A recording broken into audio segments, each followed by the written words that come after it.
देवा, परत काठावर पास. आता जर हे आई बाबांना कळलं ना की मी परत काठावर पास झाले आणि मला खूप कमी मार्क पडलेत, तर नक्की ते मला ओरडणार, माझ्यावर रागवणार, चिडणार. पण आता मी तरी त्यांना कसं सांगू की नाही होत माझ्याकडून अभ्यास. ती सायन्सची मोठी मोठी उत्तरं, ती गणित, तो इतिहास, तो भूगोल नाही होत माझ्याने, माझ्या लक्षातच नाही राहत. पण हे त्यांना समजवू कसं? खरं तर माझी आवड काही वेगळीच आहे.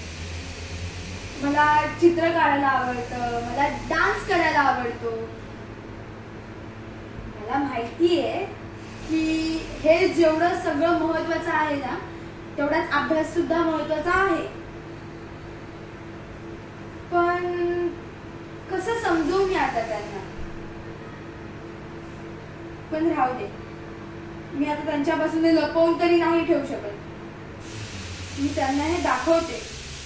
काय होईल, थोडा वेळ रागवतील, चिडतील, बोलतील, 2-3 फटके मारतील, पण शेवटी माझेच आई बाबा आहेत ना ते.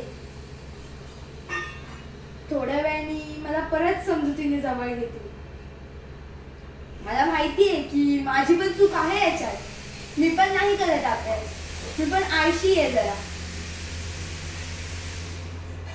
मी पण त्यांची माफी मागेन, मग घेतील मला जवळ, नाही रागवणार ते. आणि मी त्यांना शब्द पण देईन की पुढच्या वेळेपासून आहे ना मी खूप चांगला अभ्यास करीन आणि पुढच्या वर्षी ना चांगल्या मार्काने पास होईल. मग नक्की कौतुक करतील ते माझं.